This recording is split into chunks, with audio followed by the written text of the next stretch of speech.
दोस्तों, ओशो द्वारा सुनाई गई ये कहानी है एक ऐसे लड़के की जो अपने जीवन की अनेकों समस्याओं से परेशान था। तो रात के करीब 2 बजे थे। पूरा शहर सो चुका था, लेकिन एक लड़का आरव अभी भी जाग रहा था। उसके सामने किताबें खुली थी, लेकिन दिमाग कहीं और था। वह बार बार एक ही सवाल सोच रहा था, मेरे जीवन का मतलब क्या है। उसने बहुत कुछ हासिल किया था, अच्छे नंबर, अच्छे दोस्त, सब कुछ। फिर भी अंदर एक खालीपन था। उसे लग रहा था जैसे जीवन एक ऐसी पहेली है जिसे वह लाख कोशिश के बाद भी हल नहीं कर पा। अगले दिन वह अपने एक गुरु के पास गया।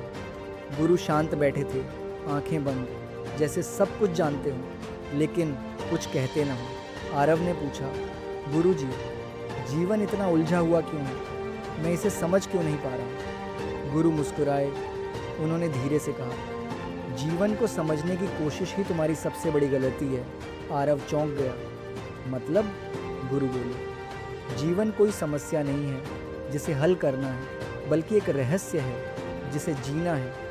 कुछ पल के लिए सब शांत हो गया। आरव के मन में जैसे कुछ टूट गया और कुछ नया जन्म लेने लगा। गुरु ने आगे कहा, जब तुम एक फूल को देखते हो तो क्या तुम उसे समझने की कोशिश करते हो या बस उसकी खूबसूरती को महसूस करते हो? जब तुम बारिश में भीगते हो तो क्या तुम ये सोचते हो कि ये कैसे हो रही है या बस उस पल को जीते हो? आरव धीरे धीरे समझने लगा।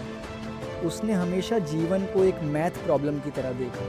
हर चीज़ का जवाब चाहिए था, हर सवाल का हल, लेकिन जीवन कोई सवाल नहीं है। गुरु बोले, तुम जितना जीवन को सॉल्व करने की कोशिश करोगे उतना ही उलझते जाओगे, और जिस दिन तुमने इसे जीना शुरू कर दिया उसी दिन सब कुछ आसान हो जाएगा। उस दिन के बाद आरव ने अपने जीवन को बदलना शुरू किया। अब वह हर चीज़ में मीनिंग नहीं ढूंढता था, बल्कि हर पल को महसूस करता था। सुबह की धूप, चिड़ियों की आवाज़, दोस्तों की हंसी, अब ये सब उसके लिए सिर्फ चीज़ें नहीं थीं, बल्कि जीवन के छोटे छोटे रहस्य थे। धीरे धीरे वह समझ गया कि जीवन को समझना नहीं, महसूस करना होता है। जीवन को कंट्रोल नहीं, एक्सपीरियंस करना होता है। तो दोस्तों, अगर तुम भी अपने जीवन को लेकर परेशान हो, हर चीज़ का जवाब ढूंढ रहे हो, तो एक बार रुक जाओ और खुद से पूछो, क्या मैं जीवन को जी रहा हूँ या सिर्फ उसे समझने की कोशिश कर रहा हूँ?